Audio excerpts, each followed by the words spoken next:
Paul, how concerned are you about the growing global taxation effort underway to fill an estimated $110 billion fuel shortfall by 2025? 110 billion. It's not pennies. So it's not Lincoln's. It's not even Jackson's. It's big dollars. It's definitely concerning. The trucking industry right now is already under tremendous pressure. So any additional taxes, any additional burden on the transportation industry, in my opinion, is just not a good idea. We're in a very inflationary time. Fleets are talking about relocating and figuring out how they could save costs. So the more you pile on them in terms of tax regulation, the more they're fleeing in a different direction. So I think that said, there's a real problem in trying to figure out how we could make sure that the revenue still continues in this type of marketplace. And I feel like the burden should be shared on both the petrol and on the EV side. Is there even a way to share it on the EV side? Because if you look at let's use a Class 8 electric truck, on average, it's 50% more. You mentioned the high inflationary environment. We're having a divided world now. Scandinavia cut interest rates today. It looks like the ECB is going to cut interest rates as well, while the U.S. is higher for longer. You have Citadels out there saying maybe we get one cut before the end of the year, potentially after the election. I don't know. You talk to shippers, the freight recession, they can't even afford a diesel truck, let alone an electric truck. What is the path forward of the companies that want to electrify? We say, listen, if you're going to put a tax on this, we can't afford it. Now we already can't even afford it even more. Where do they go? The bottom line is raising prices, right? This is why it's hurting the consumer. The consumer is the one who's carrying the burden. So while the policymakers are out there really driving what they think is climate objective, what they're doing is they're actually hitting the medium and small business owner, and it's really impacting them the most. The beneficiaries tend to be the bigger operators. That's exactly what we're seeing. So what tends to happen is that small to medium-sized operator gets squeezed out of the market, and then now the larger operators take that marketplace, raise the prices anyway. So the effect is raising prices, it's inflationary, and then it doesn't help the transportation companies, but it is ingratiating the larger corporations that could absorb this at this period of time. Raising prices eventually is going to trickle down to the consumer. We see inflation today at the grocery store. Does this open the form for new business models, new modes of delivery, or does the consumer just raise their hand and say, Uncle, we're done. We're not going to buy nearly as much as we do today because you're going to raise the prices? They've been trying the latter, right? But the bottom line is we need to get to a point where commerce could start moving the right way and that the consumer's not getting hammered the way that they are. There is a middle ground. I think it's acceptable to say that you would like all of your goods to be transported and your logistics to be transported in a cleaner fashion. But I think there needs to be understood that there's a blend and how that needs to happen. So I think that there's a good middle ground that needs to be met. And I think that the key and the benchmark is going to be at the same price of diesel or below. So the goal here with electrification is to make sure that it delivers the promise of what it was supposed to from the beginning, a levelized cost and below the cost of a diesel eventually. But that inflection point needs to happen sooner. You can't impose that onto fleets before you actually have evidence and proof that you could do that at a lower cost. So the new business models, it's key. We're the top innovators in the world here in America. So what needs to happen is we need to innovate. And in this area, what's happening is, I think, in my opinion, many companies are taking advantage of the funding that's out there and trying to really maximize the funding. They're not looking at a long-term business model. So the way Zeem views this is we need to take a look at the incentives and grants that are in place today to bridge to a business model that needs to stand on its own within the next 2 to 3 years, at least in my opinion. You're right. Mr. Stanley Druckenmiller, the very famous hedge fund manager on CNBC this morning, says America needs to innovate. And Mr. Druckenmiller's right. You're also right. Business model. We're going to see this giant wave come. I'll even use the term a typhoon. That's going to clean out all the excess in the green energy space. You're here at Zeem. You're focused on economics. You're focused on a business model. You're probably one of, I'll be very frank, a handful of people that I know in the green energy space that are actually focused on that. Why? I think a couple of different things. I first start off, I'm a Wall Street guy in my original DNA. I had invested in a company that should have been an absolute leader and innovator in commercial electrification. Through that process, this is going back to 2000 up until about 2015, I learned a lot about the industry and realized that for short haul, anything that's 200 miles, and the technology is getting better, I can even stretch up maybe to 250 miles or less, makes absolute sense to be transported in an electric truck. You could control your costs, and that equipment should be able to outlast a diesel if it's operated and treated the right way. So that's number one. Number two, I lost my mom to lung cancer. And it is important to make sure that we understand the environment and what actually impacts our health. Transportation definitely impacts our health. We operate right out of the airport here at LAX. Those planes fly a few hundred feet right over our depots. I see the actual effect. So it's real. So I do think that number one, you need to make sure you have a business model that makes sense, lowers cost. I truly believe that does that at scale. And once we bring down the cost of these vehicles. And then number two, the impact on the environment, it's real. The transportation numbers are real. We do need to do something about it. If we don't, it's only going to get worse. But I do think that it's a very specific market for this, which is dense urban environment, that 250-mile or less. Everything else, we need to be realistic that fossil fuels will continue to be here, and that's the best way to transport goods across the country. Lower cost, does that come from operational efficiency that Zeem can unlock for your partners and customers? Very good question. Absolutely, yes. I mean, if you take the individual, you have an electric truck that's 2.5, 3 times the cost of a diesel. So right away, you're disadvantaged. Then secondly, hey, I got to figure out how to come in and put electrical infrastructure at my site. I need to recondition my site. Do I have a lease? Do I own it? There's another huge complexity, timetable, all sorts of risks that are involved. So that becomes very, very difficult. And then if you're operating a diesel fleet, you know how to repair and maintain. You have a whole new maintenance schedule and operational schedule when it comes to EV. So it turns the operation upside down. What Zeem does is we want to just provide the easy button. How do you start by the airport, by the port? So we could come in and say, hey, try a few units, see how this works for you. And then you'll determine right away, do we save money? Is it more expensive? By bundling it all together, and Zeem building infrastructure and bringing in multiple fleets at one location, knowing a lot about the vehicles, making sure we know how to troubleshoot them so the operators don't stumble around with them and have operational issues. All of that provides a good experience. So if you provide a good experience and then it's actually below the cost of diesel, it's a no-brainer. So that transition, again, if you take the truck, you take the infrastructure, two major challenges, you solve those two, then you go into the fleet management side. That fleet manager is not used to running EVs and charging overnight and understanding the things they need to be aware of versus how they operate a diesel. So those complexities we remove for them and make it easy. On the maintenance side, are there enough trained technicians to do the maintenance, or is there a shortage there today? It's getting better. There's a major shortage, right? What's happening is we see it in the passenger vehicle market. It's just exploding, right? So there are good programs where people are being trained. And the good news is the passenger vehicle is far more complicated than the commercial. So those that are getting their learnings on the passenger side, it does transition over into the fleet side, which is good news, or the commercial side. That said, there still needs to be a tremendous amount of training. What Zeem is doing, we train on every vehicle that comes into our lot. We need to understand how that vehicle operates, the componentry, how to help troubleshoot any problems. That's a Volvo truck, Nikola truck, a Daimler truck, all the way down to a Tesla that's being operated by a rideshare. Having to understand how to really troubleshoot those vehicles and do those first 10 critical steps for maintenance and troubleshooting, that's key. That's something that we know very, very well. So we train our team to do that. But we also train our team to fix the charger. If the charger goes down at 2 o'clock in the morning and the truck is operating, you still have a major operational inefficiency. So we train our employees to know how to troubleshoot the truck and the charger. That's a big differentiator than some of the others. We literally went to our OEM for our chargers and our hardware. So ABB's are primary. And they trained our team on how to commission the chargers, how to service them, how to repair them. So then that way, if something does happen, we're on site to do it. No dependence on third parties. You're solving a huge issue. We've all seen nightmares. We've all experienced it where the chargers don't work or the text, I'll be there in an hour. Okay, we go on to the next one. You're solving that problem from a customer standpoint. What is the business model? They pay you a flat monthly fee and, hey, don't worry, charger goes down, we're going to send a Zeem employee. You need maintenance, Zeem will handle it for you. What is the business model of Zeem and how does it benefit your customers? We try to keep it as easy as possible. We have 3 different ways that we look at the world. So we have our multi-share depots like we have right now at LAX. And in that scenario, any fleet comes in, they have to be contracted with us. Their driver will enter into our depot. They'll get greeted by one of our depot coordinators. They'll do a quick walk around the vehicle and check for any damages on the vehicle. They'll do a quick inspection. They'll check for the state of charge on the battery. They'll go ahead and check the mileage and some other data points, record that. We'll then go ahead and ask the driver if they've had any troubleshooting issues. We then go ahead and pull that vehicle up to a charger. We'll charge that vehicle up.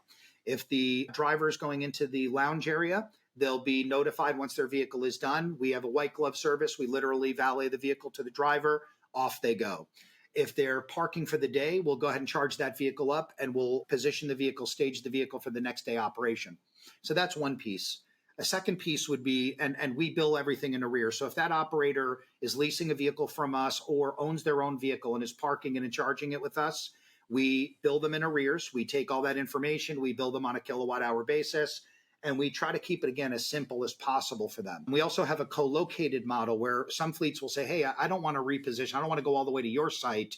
I need that to be on my site. So what we do is we'll build at the customer site as well.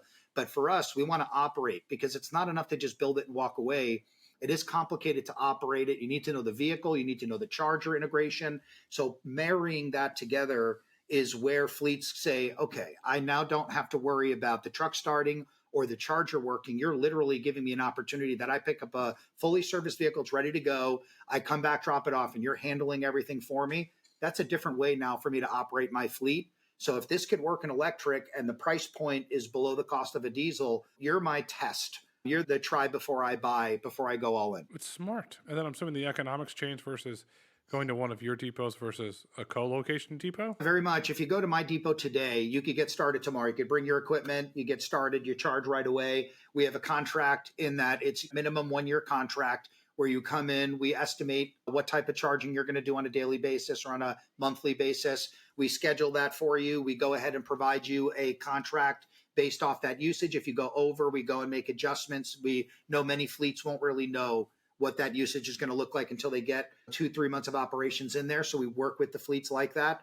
And then we make sure that, again, we provide the billing in arrears. We give very detailed rundown of every single charge session, any services we've provided, if we've washed vehicles, if we've done any service work, if we've done any warranty work. What we do is we want to be a one-stop shop that they know that every bit of everything they need to handle could be done at our spot. With your co-locations, is that real estate owned by you? Is it owned by your customer, or is it owned by a REIT? So it could be all of the above. In the co-location, typical co-locate would be a fleet that says, hey, I've got a lot of property, but I only need a portion of it. So I have my own fleet. I want to electrify, let's say 30 of my vehicles, and I have a 10-acre parcel or a 5-acre parcel.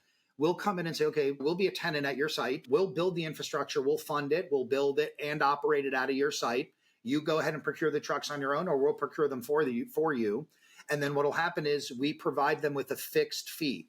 So they'll come back and know that if we procure all the vehicles, all the charging and all the construction work, they just get one price per month on that vehicle for a fixed term, typically 5 or 10 years on that co-locate.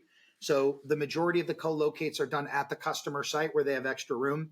We also, again, have REITs that are coming back and saying, I know I need to get into this EV game. I don't know how to do it. It's very complicated. And then what happens is they know there's a lot of grant money that's out there, but there's only grant money if you actually operate in this arena. So the REITs are very disadvantaged because they know that this is something they need to do, but suddenly this is a huge cost for them to do without an off-taker. If you don't have that off-taker, if I'm a REIT, I'm not going to do it. So we're a good counterparty to that REIT to say, hey, we could bring our customers to that site. They're going to be a tenant for you. So that's great. So we're a good complement to the REIT. And then we could come in and operate. So what's great for that REIT, and we see this as a flaw for others, if you just simply put in the charging and the REIT comes in and operates it, suddenly that charger's not working. They say, hey, Mr. or Mrs. REIT owner, my charger isn't working. You're responsible for this. And they go, no, it's just a charger on our site, right? So what happens is they want that level of separation. And I get it because it's a whole other business. So we come in for the REITs and say, we'll actually operate it. So we'll make sure the trucks are operating for that fleet. We'll make sure the chargers are operating. Therefore, they're going to pay you.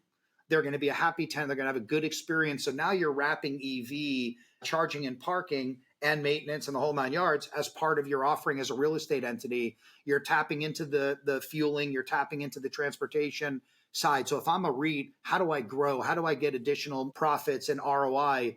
Here's an opportunity to do that. But you don't want to get into a whole other business. You want to have a good partner to do that. So Zeem wants to impress and show those REITs. That's exactly what we're here to do. We're here to build and co-locate at those sites and, again, operate so then that way the fleet has success and a good experience. Why does Zeem want to take the fund, build, operate risk? Why do you want to take that risk in your business model? Because I think we're the best at doing that. We're a purpose-built team. When we did this, the first thing that I knew we had to do is we needed to get charger experts, real estate experts, electrical engineers. We needed fleet managers. We needed to understand ingress, egress. We needed to understand truck yards. All of that was critical. So from the beginning, what was great is I just knew from day one, this was what I needed to target over time. So having that purpose-built team and then realizing, okay, we can understand how to deal with the utility, how to deal with tariffs, utility costs, how to actually build and optimize the infrastructure, and then to think about the future. As an example, today, everybody who's building these depots are doing this at low voltage, 480 volts. We're already thinking about building at medium voltage and future proofing. Everybody says future proof because that's a good buzzword that people like to say. But the truth is we from the beginning knew that that's exactly what we needed to do. There will come a divide in the next 5 years. Is it hydrogen? Is it EV? I think it's both. But these sites that we're designing is going to be about a zero emission solution. Zeem is ZE for zero, EM for emission. So that could be hydrogen, that could be EV. It's about thinking about how to use energy the right way, how to use that in the transportation sector and be mindful of the stress on the grid, but then also think about down the road the distributed energy opportunities. So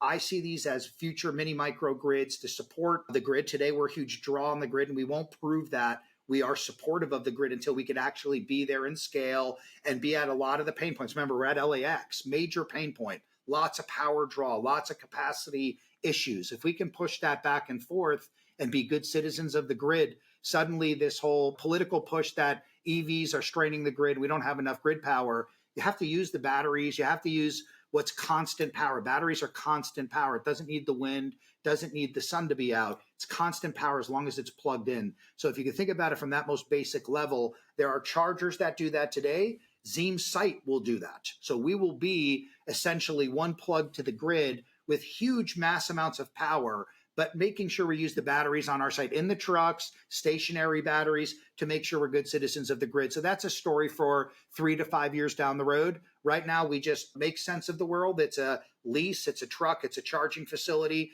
And right now, keeping it that at its most basic level and proving that we could give a good experience to fleets, that's what we want to prove today. Future will be looking at the distributed energy side. In the future, you could become a mini utility. And let's put regulations aside, certain states, different utility regulations. That's a very interesting business into itself, especially from the economic standpoint. Today, you're not quite there. In the future, you will get there. Today, how do you determine your site? Is it based on access to energy? Is it based on the location of the vehicles for your customers? How are you choosing locations of where to put Zeem today? It's a really good question, and it's a big differentiator. We started this company in the beginning in 2017. We started off as an outbound calling company. We set up a call center in Schenectady, New York. To date, this is still actively going on. We've made over 1.8 million phone calls to fleets. We had a process where we understood make, model, year, duty cycle of the fleet, if they own or lease their vehicles, and a number of other questions to understand if they really qualified and fit into an electric vehicle program. We then mapped that, and that determined where we need to be. Where do we build the depots? What kind of vehicles are they going to be operating? What kind of capacity do we need? So that really educated us on a lot. So that has been a huge, huge advantage for us. So having that data allows us to be a little bit more surgical in where we need to be. So number one, customer demand. If the customer demand isn't there, we're not going to build it, right? Even though Long Beach sounds like it's an amazing place to put an EV charging hub, there are multiple entities doing the same thing, right? So what needs to happen is, number one, the trucks need to be there. They're not there. And they're 2.5 to 3 times the cost. And then number two, without having definitive customers, the investors, the real institutional capital that's going to help you scale something like this needs to have reliability. For Zeem, we need to have at least 25% market penetration. So in other words, if we have 100 parking spots, we need 25 of those to be contracted before we even consider breaking ground, right? So that ensures utilization. We're not wasting dollars. I don't want to take federal dollars as an example and go where I think electric vehicle adoption might be. Making 1.8 million phone calls, we have a determination of where we think that kind of activity is going to happen. And it's not quite where the federal dollars are going. So for us, we're focused on origin and destination. And within a proximity that makes sense for origin destination. Those corridors, maybe they'll come to fruition down the road. But today, right now, the activity is at the origin and at destination. So that's where you're going to see Zeem focused, making sure that, again, we provide a low-cost option and make sure that we're focused in those areas. And then one other thing that I would say, our investor is somebody called ArcLight Capital Partners. ArcLight is the largest non-utility asset owner in the United States. So again, they're not a utility, but they own the most utility assets across the country as a private equity. They have, and we've been working very closely with them, and you're going to see two news announcements come very soon in two major ports where power is not a problem. In fact, we have more power than we could deal with. What we want to do with that is show, again, this medium voltage build. We want to be able to show that we can support 500 trucks, for example, out of a site, but take high voltage, knock it down to 480 volts, provide DC fast charging, but make sure that we're changing the way that you would take, let's say, a decommissioning site, natural gas, coal fire plant, the pipes, the distribution and transmissions in place.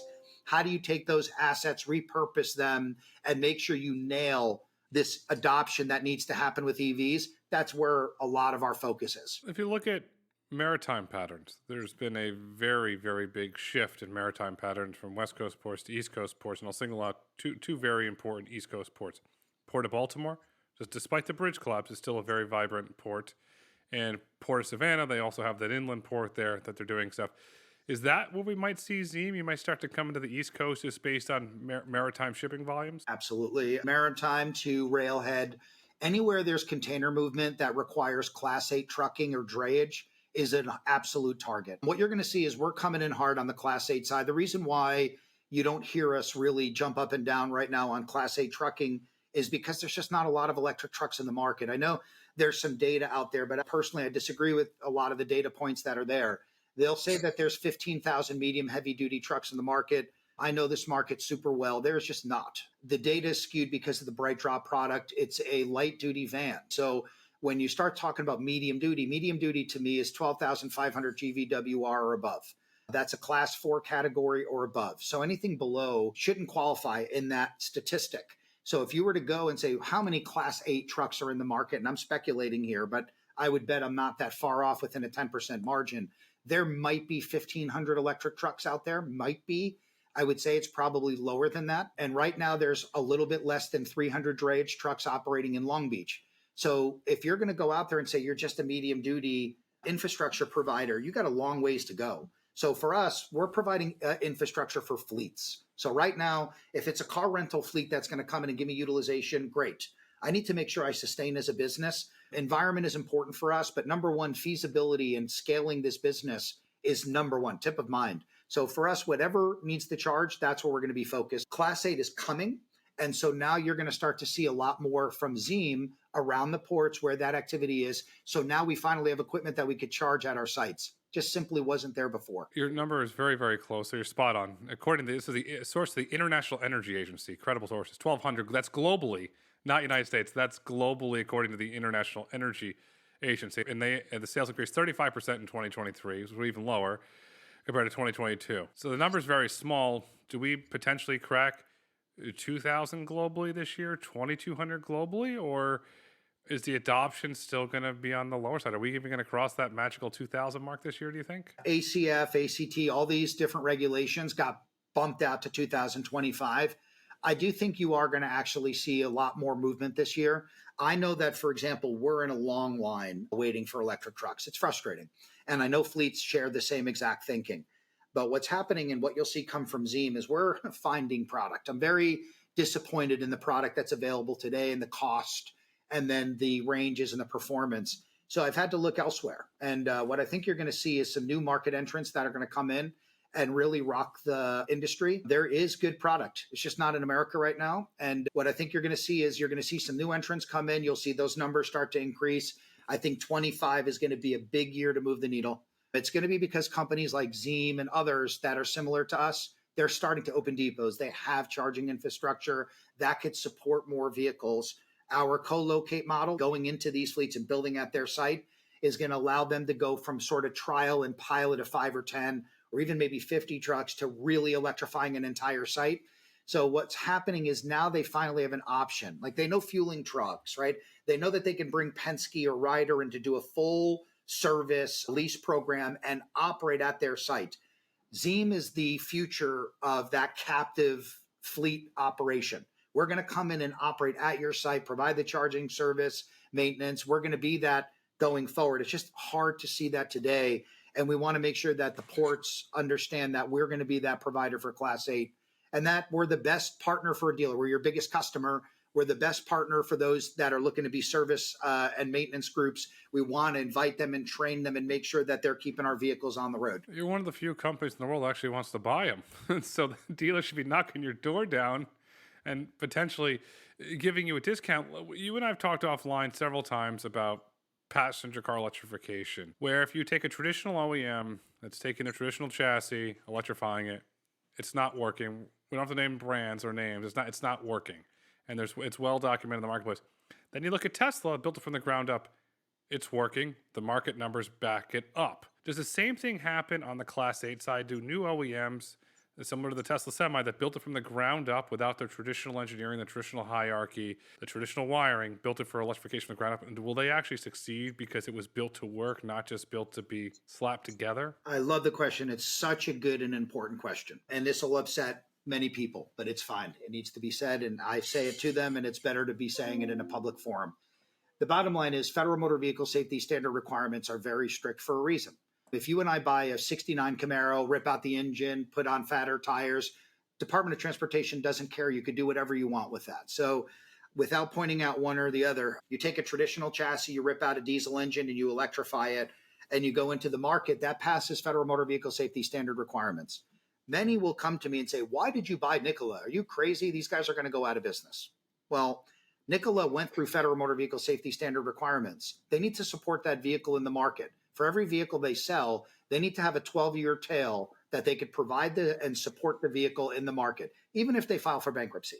So what happens is that's critical for me. Now, other vehicles that go through that process, it's important. So that federal motor vehicle safety requirement is, to me, a good validation. You need to be able to get into the U.S. market. You need to be able to have a vehicle that can stand on its own 2 feet. And when I see those that are building on an existing chassis and avoiding that process, is not a real jump in the pool, in my opinion, to make electric trucks. So they're there ticking the box. When I hear we've spent multi-billions of dollars tooling lines and building battery packs and doing et cetera, I haven't seen it yet, but somebody's got to be critical, and I'm happy to be critical. So I think that we need to see lower pricing. We need to see better innovation from those manufacturers here in the United States. We need to see them do a ground up, to your point. The reason why Tesla is killing it, when that Tesla Semi comes out, it's a game changer. It's because from the ground up, they knew it's all they thought about was making an electric vehicle, not saying, hey, on one side, with this huge booming diesel business, how do we sort of tick the box here and show that we're moving in this direction? But when is that shift? And I respect and understand how difficult that must be for those big OEMs.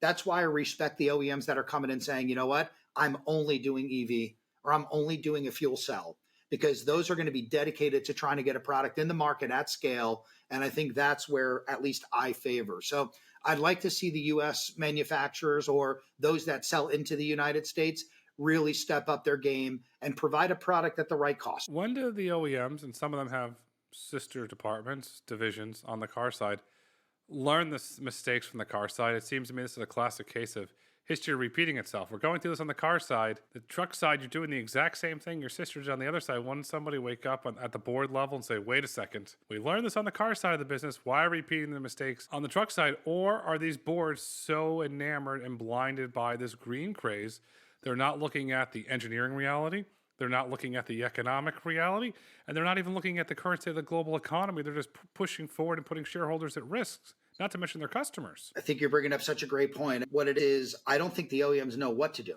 They know that there's a huge push for EV. And look, I come from Wall Street. My DNA is capitalism, right? You need to be able to have a competitive product, competitive pricing. When you start forcing people into doing something, that's a difficult scenario. I think that EVs need to stand on its own. We were talking offline, the Tesla Model Y is reasonably priced. It's got a great performance. That's why they sold over 1 million units. Customers want it. You could talk about being a tree hugger. You could talk about being a diesel head.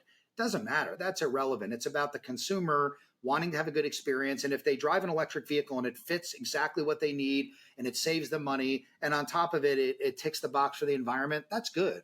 That should be a good thing. It should be celebrated. It shouldn't be political. So what happens is it just became so politicized that I think that the big OEMs, what I'm so frustrated about is the products are inferior. They're just not good. Tesla makes a great electric vehicle. I've yet to see another one that I could say matches that type of quality. And I'm including all the major OEMs that are out there.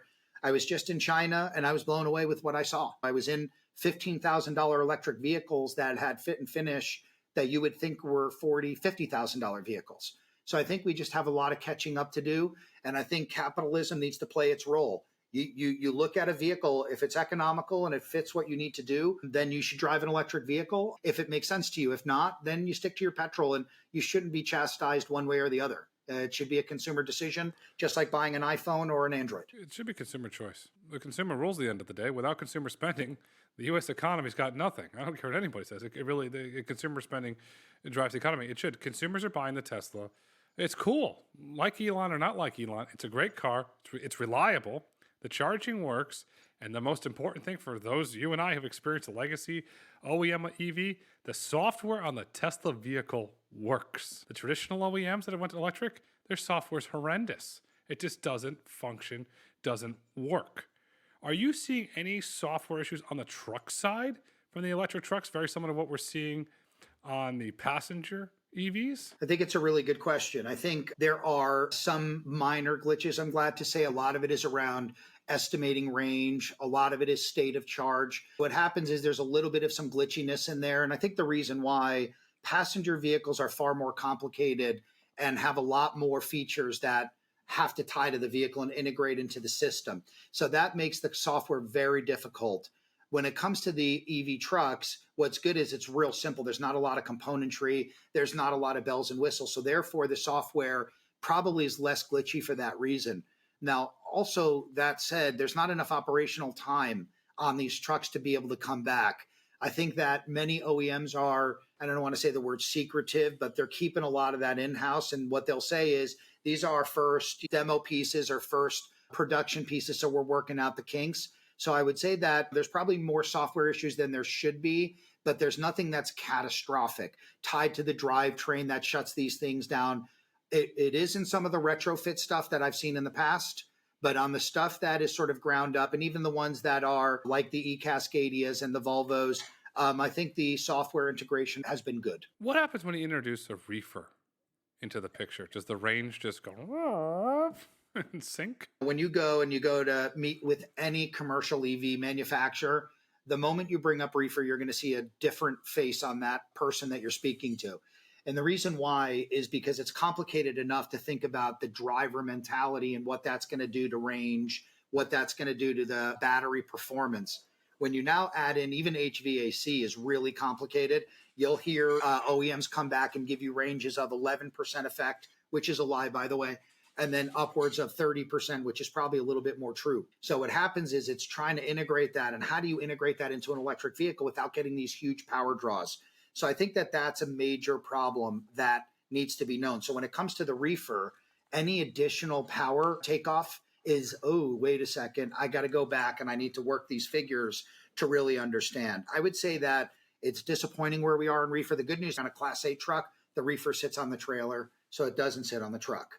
When it comes to box trucks, straight trucks, all the way down to the vans, now you have a problem with the reefer. I won't point it out, but it's a major OEM. I went to a show, a Work Truck Week.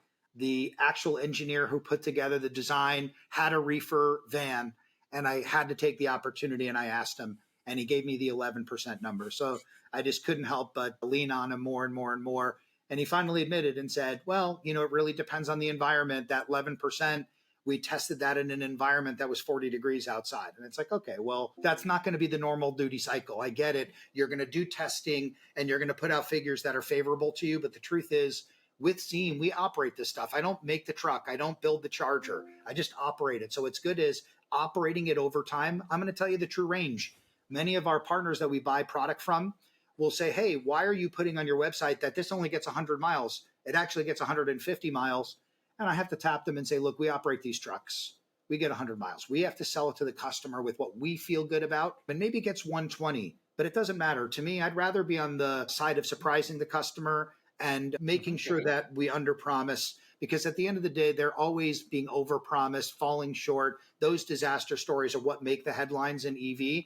What's great about Zeem is there's so many great success stories. I personally I'm bad at social media. I don't want my customers to be announced because if they are, they get harassed. And then they get phone calls from all of our competitors saying that they're going to undercut them.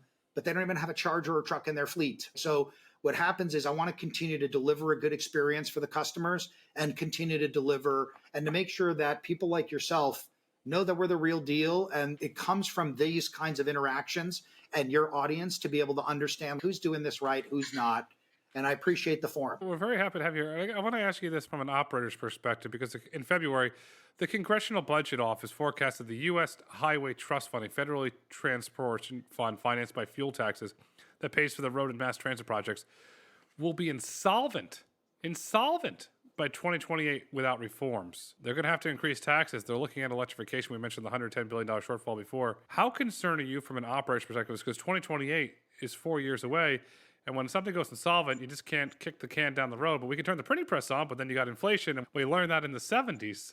Are you concerned about that insolvency as an operator? Absolutely, of course. I think the idea is, again, we're in an election year. So how are they going to actually solve the problem? My mind immediately goes into shut other programs down and fund the U.S. highways program. But I think there's a reality that we have to share the burden. We can't sit here anymore in 2024 after all the incentives that have been laid out there and say that we shouldn't be sharing the burden. I get that there's ways to motivate people to buy electric vehicles. I admire what China did. China, in order to get a second license plate, it's expensive. You got to buy your license plate. So if you need to buy a license plate for $10,000 or you buy an electric vehicle and it forgives the $10,000, that was the only incentive they offered in China. And that made the entire market explode. I think it's those kinds of things that we need to understand. The incentives have already been put out there. We know that the more affluent have benefited from those dollars. I think it's okay to spread the burden amongst EV and petrol. I think this whole keep going after oil is a bad thing. I think it's okay. Us EV drivers, I'm okay paying a little bit more. I'm okay participating the same way I did with my petrol vehicle. I think the more that we keep driving, that drives this wedge of divide. So I think my answer would be we all have to look across both aisles and say, look, this is real. You can't keep pushing everybody into the EV side. That's a more expensive vehicle. It's catering to the more affluent. So you need to make sure that it's spread across. So that would be my response. Even Steven, well, I'll use the road. We could sit there and make an argument. You use the road, either in a gas car or an electric car. You use the road. You're getting a $7,500 federal tax break for the most part. There's ways to do it. And there is, I am not a fan of a road usage tax because I think that goes into the privacy. But there has to be a middle ground somewhere. Everybody wants to drive on a smooth road. Nobody wants to drive on a pothole road. When you drive on a road full of potholes, it's going to cause damage to your car. And oh, by the way, that costs money, which is economics, to get repaired. So you're better off figuring out some sort of compromise. So something is going to happen. We just, as you clearly stated, we have to remove the politics from it. On one side, you have the green folks. Oh, you can't do this. On the other side, you have the oil folks. We just have to come to a compromise. No matter what vehicle you drive, you have to pay to use the roads is the bottom line. The other thing is we both agree on electrification's coming. It's going to go across a variety of industries, a variety of use cases. You're sitting here at the epicenter. You have access to a lot of data. You mentioned the 1.8 million calls you have. Where, in your opinion, is one of the greatest opportunities in the market today for electrification? Clearly, I would say it's the two areas we are most hyper-focused, which is the ports. Right now, ports are running drayage. They have a lot of routes that are 200 miles or less. They're the most polluted. So that is an obvious one to me. And then the second one would be the airports. Again, we operate right here at LAX and we're right off the fourth runway. So all the big 380s fly right over our depot. And I'm not exaggerating, 150, 200 miles above our depot. So we're right by the landing strip. There is a tremendous amount of pollution. There's a tremendous amount of effect there. So I would say that the airports have to be electrified. The people who live around these airports, they're dying. It's not just a buzzword. It's true. Let's take the politics away. They're dying. And it is the disadvantaged community. So we could say whatever we want, right, on both sides of the aisle.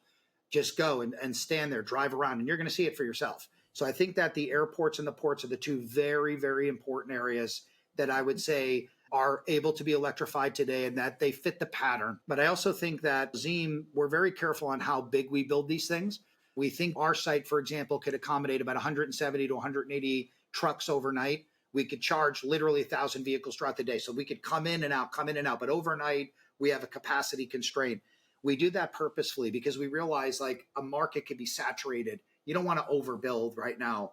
You want to be able to show investors that you have something that's bankable, scalable, because then that investment, that institutional investment, that's what's going to drive down costs, drive down and scale this whole thing across the country. So again, I'm a Wall Street guy in my DNA. The way that I see this is bundle this, put some reinsurance around this because fleets are concerned about a new technology, and then bring the cost parity below. Don't just say it. It's got to be below. You got to know, the policymakers need to know what is that number, right? And sit with the trucking industry and say, where do you need to be to make this work?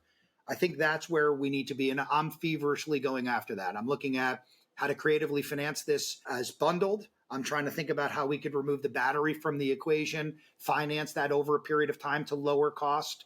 But most importantly, push that down to the customer level. Don't go and be creative and then ingratiate ourselves. Create a business model that's repeatable, scalable, could have nice, healthy margins, but doesn't need to be taking all the incentive dollars, putting it into our own pockets, and trying to flip a technology or a business. I think it's important to make sure we're doing the right thing here. Zeem's in this for the long haul. Zeem's focused on the economics of operating a business, not flipping a business. Paul, this has been a super insightful conversation. For today, what would you like our listeners and viewers to take away with them? Number one, electric trucks work. It is a good solution for those that are running 200-300 miles or less. Anything beyond that, the critics are correct. It doesn't make any sense to be talking about that today. So electrification is happening. Companies like Zeem are figuring it out. There is a tremendous amount of innovation in the United States right now that's happening. We got to just try to sort of work through all the politics. Anybody, any of your listeners that are coming through LAX, come and check out the activity. EV is not dead. It's just starting. And it's companies like us that are different than the public charging world that are going to come in and be hugely impactful in making sure this transition happens and that it's actually done economically and that we do not affect the job market and actually impact it positively. That's the goal. That's what I really would like to see in 3 to 5 years, and the Zeem effect. Ignore the noise. The EV market is a growth market. The future is bright. The future is autonomous. The future is Zeem. Paul, thank you so much for coming on the road to Autonomy Economy today. Thank you so much for having me. It was a real pleasure.